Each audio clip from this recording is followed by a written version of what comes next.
It's about being productive. It's not about getting drunk. It's not about getting high. It's about you want to have fun, but you want to be productive while you're having fun. What we're doing right now, it's about making other people get drunk and high while they're listening to your songs. You want your audience to have a good time, and if your band is not having a good time, if your band is struggling and cloudy and stoned and changing tempo and missing keys and missing cues, the audience is going to be like, what the heck? They're not going to be enjoying themselves. I'm having fun doing this, but we're also being productive. We're also creating something. So how do you know when you're going too far off of the trail and you're venturing into we're just kind of wasting everybody's time territory? Because I know you've experienced that too. I've seen rehearsals where like almost the entire rehearsal is sucked up with personal beef and arguments and drama and dysfunction, and I've seen that. So how do you avoid that when you're in the rehearsal? You're there, you got everybody's ego right there. How do you assert yourself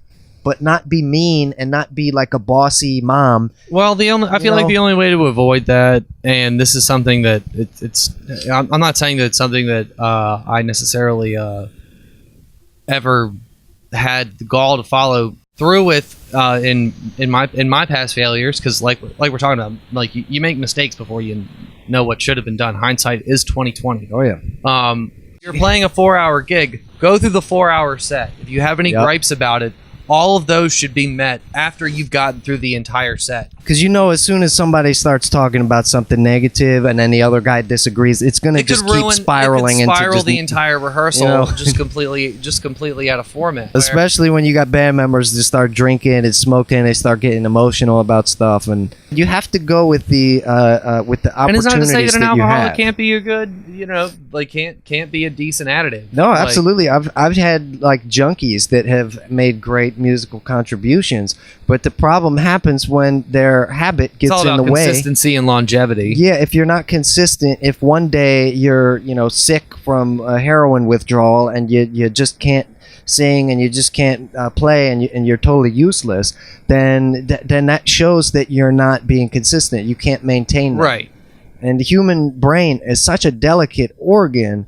If you're screwing it up it's difficult to not get lost in the sauce. Well, at some point, everybody's going to get lost in this. Like everybody who goes down that road not everybody, because not everybody does. But everybody hits a rock bottom at certain point. If they're not being consistent about their craft and they're not being consistently and everybody's rock productive, bottom's different too. As soon as you let that habit overtake the importance in your life over your family and your music, your craft, your career, your money supply, and all that. As soon as that bleeds over and that's more important, that's when you start to go on a downward trajectory like this. So it's not only about seeing that possibility in yourself, but also about seeing it in other people and being able to suss out who can actually handle it and who actually brings it when it comes time to do that show and do that rehearsal, do that recording session, who's actually there. And you can make your decision from that. But I mean, after years and years of working with people like that, there are certain people I just can't do it anymore. You've been taken advantage of so many times that some people just do not deserve a 4th, 5th, 6th, 7th, 8th, 9th chance. It's just a fact.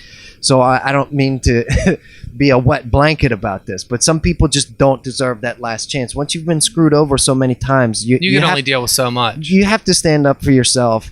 And like people watching a broadcast like this who might be in that kind of situation, I just want to give them some kind of solace in the fact that you're not the only person going through that. And if you feel like because the addict and then call this hotline. The angry person that's taking advantage of you, it across the bottom of the screen. They're going to be trying to convince you at any cost that you're the one doing something wrong and you're the bad guy in the situation.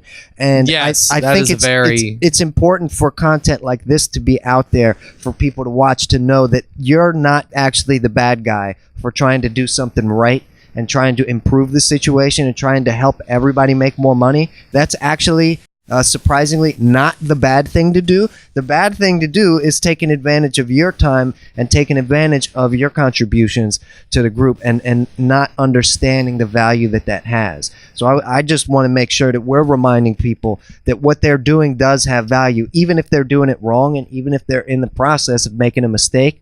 Like, you guys are eventually going to have to make that mistake and learn it for yourself. And I hope that we can help you avoid that. I encourage y'all to make the mistake. I really do. Like, don't take my word for it. Don't believe him. He don't know nothing. I don't know nothing.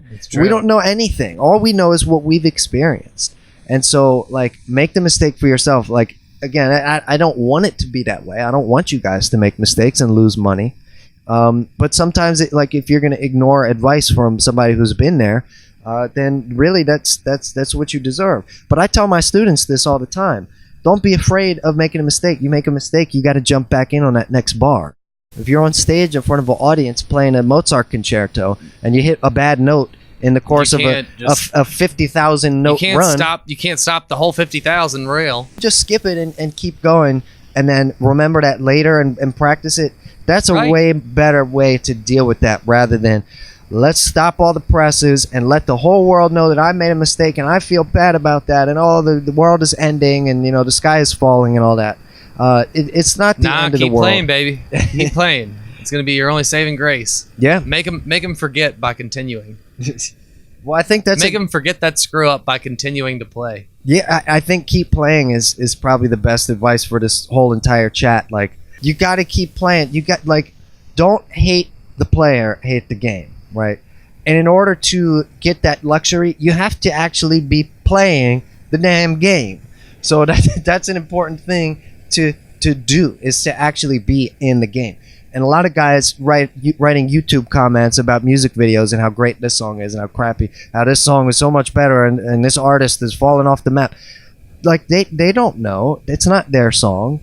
Like, what do you do with people like that? Well, you tell them, okay, how about you write a better one then? How about if this band sucks so much, why don't you start a better band? If you're so mad about this gig and you deserve a better gig, go get a better gig then. You got to hold people's feet to the fire at some point. And like, this whole idea of this speculating about stuff, when you don't have evidence to back it up, you can't really expect people to listen to you. And I can't stress this enough. Don't listen to us. But listen to the podcast. Like listen to that so that you can disagree. Yeah, and send us a bunch of super chats and donations at www.oadamsmusic.com and on Patreon under Owen Adams Music. But keep making the same mistakes and totally do it because you disagree with us. Well, by all means. Yes, the more negative comments, the better, because I don't get nearly enough of those. But actually, that's true. But I think don't listen to us and keep doing what you're doing. Keep ignoring the advice of people that are more experienced than you, and keep not creating and keep not starting something. And, when you're watching our 400th podcast, 2 or 3 years from now, and you still have nothing started and we're 400 episodes deep in the podcast, you might want to reconsider your philosophy there. But that's all I really have to say. Learn the hard way. It will benefit you.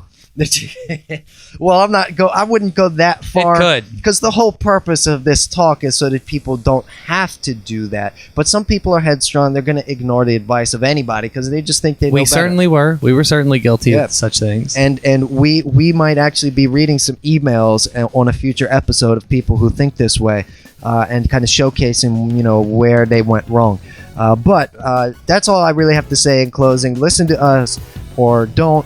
At your own detriment. Do you have any closing thoughts on this? At your own detriment. That's the no. I'm just piggybacking on your closing thought. I love it. It's perfect.